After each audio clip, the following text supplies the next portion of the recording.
Miss world కోసం హైదరాబాద్ వచ్చిన అందమైన భామలు మనం చాలా మంది మాట్లాడాము. అయితే ఇప్పుడు మనం మాట్లాడబోయేది సోమాలియా నుంచి మిస్ వరల్డ్ కంటెస్టెంట్‌గా వచ్చిన జెనబ్ గురించి.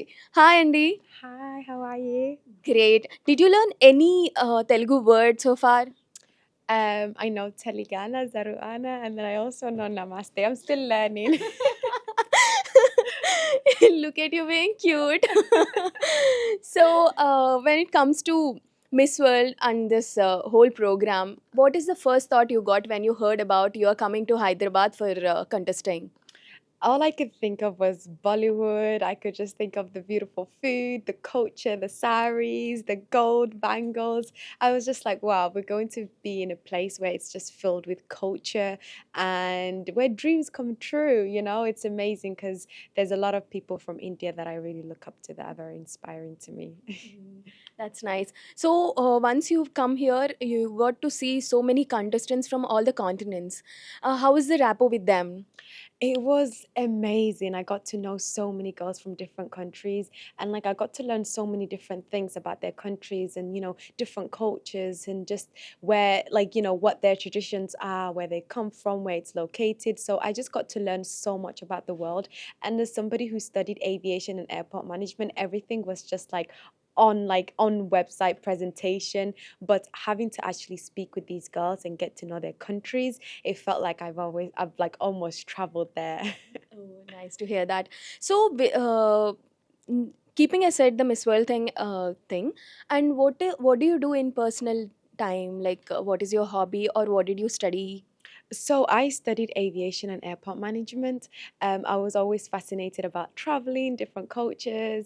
I wanted to work in the aviation industry, but now I work full time as on my foundation. I have a foundation called the Female Initiative Foundation, where it's raising awareness and eliminating female genital mutilation.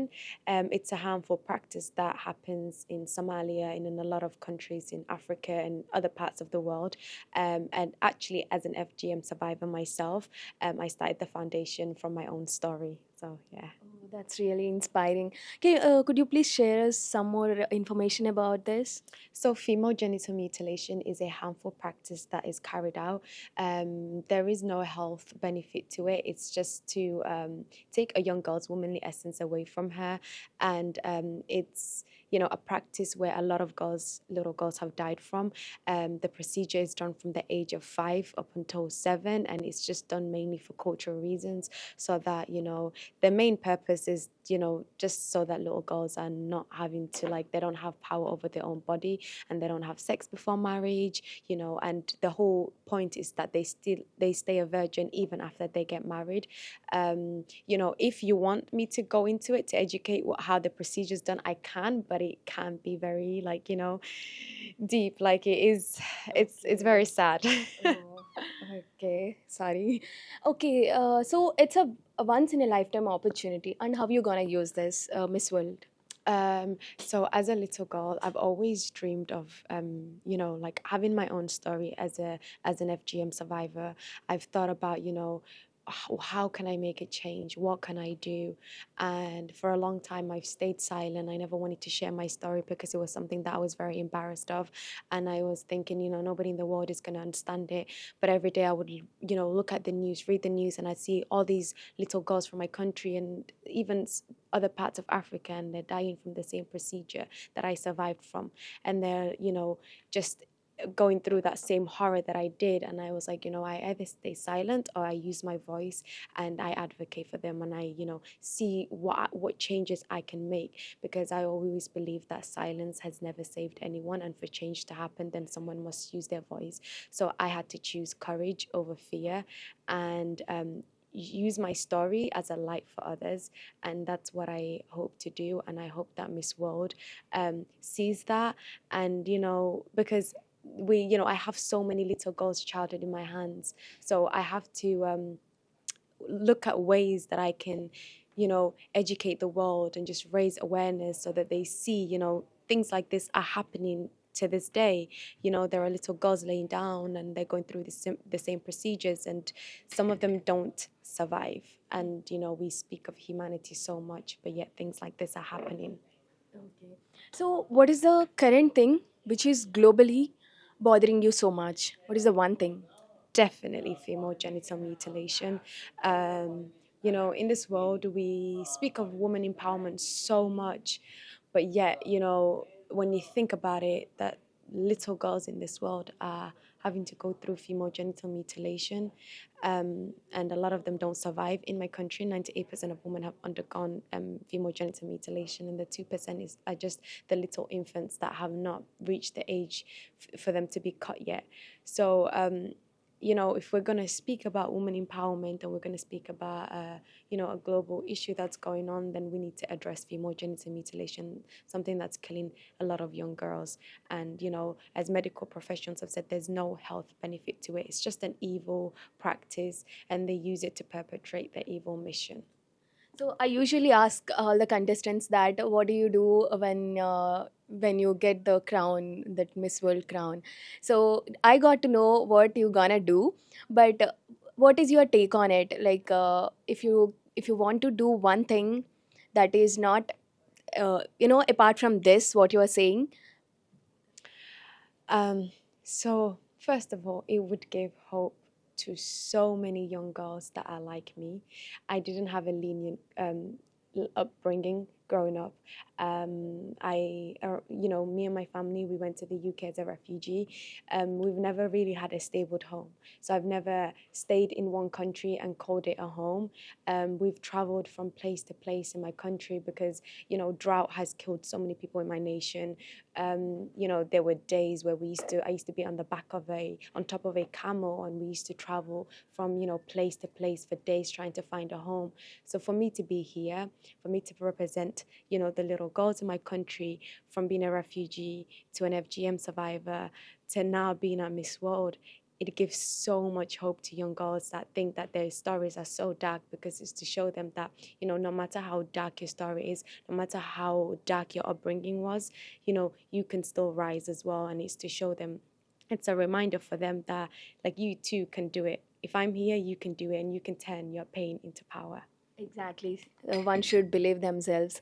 Yeah. So you are already a Miss Somalia. You must have had big challenges while contesting for that too. What is the one challenge you faced, and what did you learn from it? I think it was definitely having courage, because I really wanted to amplify on my Beauty with a Purpose project. It's something that meant a lot to me. It's my whole life, and it's something that, holds so much power in my life because it's what I've worked for. And a lot of consequences come with my Beauty with a Purpose project. There's a lot of people don't agree the fact that I'm speaking up and I'm using my voice and I'm, advocating against it. So I've had, so many threats and so many messages of, discouraging things from people because, I'm exposing a tradition that's, killing people, that's killing young girls. And, they think that what I'm doing is a bad thing, but I choose humanity over anything else, over culture, over traditions. So those were the challenges that I faced, but I knew in my heart what I was doing was right. And my grandma has always taught me. My grandma was one of the few women who tried to speak against it, but unfortunately, she didn't have the platform that I have today. She didn't have any of the resources that I have today. So I know that I'm carrying her legacy, and I know that if she was here today, she'd be proud that I'm even at Miss World. Not even just sharing my story, but I'm saying, like, no more. Like, we're not going to do this anymore. So can we imagine that this is your grandma's wish to see you as a Miss World, like even from heaven? I think, like, she always told me that I was going to go to places, but I never believed in myself. So I know for her, she'd think, wow, like, because I remember she said to me that life is like an echo and it gives back to you what you give. So if you give the world your real self, and that's what I did. I gave the world the vulnerable me, the raw me. I shared my story and I stood up for what's right. And she said that when you do that, greatness will always come with it. And so I feel like I am, following whatever she told me to do, and in a way it's paying off. So I know that she's proud, and but if I was to be crowned Miss World, I know that the crown is also for her because she was the one that fueled my mission. Okay. So if you are the winner of Miss World, who you would want to be the runner? All the girls are so amazing. Honestly, like if I could choose, I'd pick them all. I don't think I'm any deserving than any of the girls here. We all have our own stories, and we are all beautiful in our own ways. And I think getting to know all of them, I feel like they're all winners, all each and every single one of them. Of course. Seeing you all the contestants and looking they're beautiful, tall, and very calm. They're very beautiful. Of course, it's a beauty with a purpose. That's why they're here. So, if you like I said, if you are a Miss World, who would you want to be the runner-up? Like, if you have a chance, or if you want to be see them like that. It's so difficult, honestly, because I can't pick one. I really cannot. I would pick them all. If I had the choice, I'd just say all of them, each and every single one of them. Not Okay. even a runner up, but the winners. Oh, that's so sweet. And sorry for putting you on that spot. So far, how much you've enjoyed in Hyderabad? I've enjoyed every moment. I feel like the whole time it doesn't feel like I'm at a competition. It feels like I'm on holiday and I'm enjoying every moment. The staff here are so friendly. People here are so kind, and the culture is so inspiring. And it's so great to see how much they empower women, and how much they celebrate women. So to me, that's so beautiful, and it's something that I can take back home to my country and like, hey, look, I've explored different communities and different cultures, and this is how they celebrate their woman. And I think we should also do the same thing and be inspired. Great to hear that. So, if I ask you to sing one song from in your language, which song do you prefer and what genre it is? And could you please sing for us? Oh my God, I am not the greatest singer. And the thing is, I know the Somali songs, but there's this one song that I listen to and I don't know the lyrics on the back of my mind, but I can play it for you guys. Do you want to hear it? She's a very famous singer in Somalia. Everybody knows her. She's called Kin Jama. And her music is just like, I don't know, it's like global. And I always listen to, every time I wake up in the morning and I'm listening to music, I make sure that I listen to her. So this is. You gonna sing this song, not to show. Oh, really? I don't know how it goes. I'm not good with the. It's okay. It's okay. It's okay. Or Please sing. do you know? It just goes like this. I only know one sentence. That's it. Can I put it so at least I can hear the lyrics, and then I think I might. You can watch lyrics also and sing. It's fine. Okay. Do you know any Somali music? No. I'm sorry. Of course, language has no barrier Yes, when it comes yes. to music, Yeah, particularly. definitely. So I really love music. I But I must also have love, heard. the song "Waving Flag." I know it's in English, but "Waving Flag." Mhm. The singer himself he's Somali, Mhm. and I think he's singing about Somalia in the song "Waving Flag." So that is Okay. one of my favorite songs too. But I know obviously that's everyone's favorite song. So this is the song, but I don't know the lyrics. It's okay, please do. Okay, I think let me.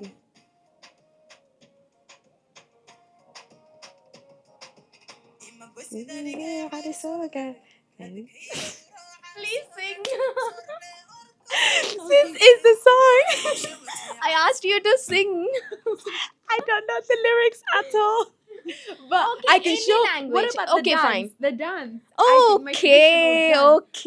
But we need the song to dance. But this is so it's called dance. So it's actually what I wanted to do for the the world of the dance is what I'm going to be performing. But this is so. Can I teach you it? Definitely, we Yes. got more than what we asked for. So yes, we're gonna do this. Okay. Okay. So you have to. I'm not a great dancer, by the way. Okay. Keeping.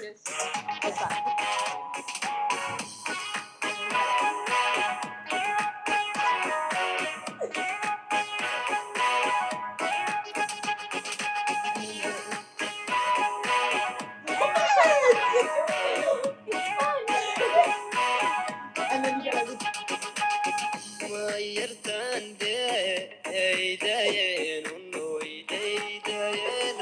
I think you're right. Like, come on, you gotta do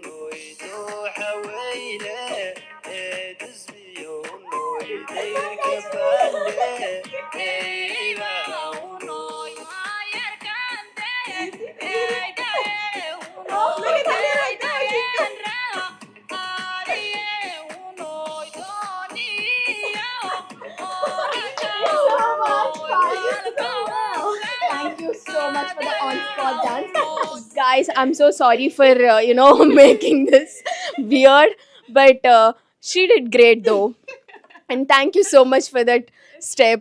And this is my very first time doing dance while interviewing, and thank you so much. And one last thing, if I ask you to sing a Telugu while I'm teaching, because you taught me dance, right? Now it's my turn. Okay, which Telugu song should I ask you to sing, or which song? Yeah. Teach me one so that I can sing my. Which song? ఆకాశం ఏనాటిదో. Sorry, can you repeat that again? Yes. ఆకాశం ఏనాటిదో, ఆకాశం అయినట్టు అనురాగం ఆనాటిది, అనురాగం ఆనాటిది ఆవేశం ఏనాడు కలిగెను ఆవేశం ఏనాడు కలిగెను ఆమిసం ఏనాడు కలిగెను ఏనాటు. I'm so sorry. ఆనాడే తెలిసిందది. I need to say Delita today. They're going to laugh at me. It's great. Okay, there's dum dum ta na na na na na na na na na dum dum ta na na na na na. Great. This is bang. And thank you so much for this fun, inspiring interview. I'm wishing you all the best. In the the universe should help you to win the crown. I wish you so much. Thank you. Honestly, I really appreciate it. Thank you so much. So చూసారు కదా, Somalia నుంచి వచ్చిన అందాల భామ మన తెలుగులో మాట్లాడడం మనకి ఎంత బాగుందో. అండ్ మనం ఇంకా కొంతమంది అందాల భామలు ఉన్నారనమాట, వాళ్ళతో కూడా మాట్లాడే ప్రయత్నం చేద్దాం. కుదిరితే పాట కూడా పాడిద్దాం.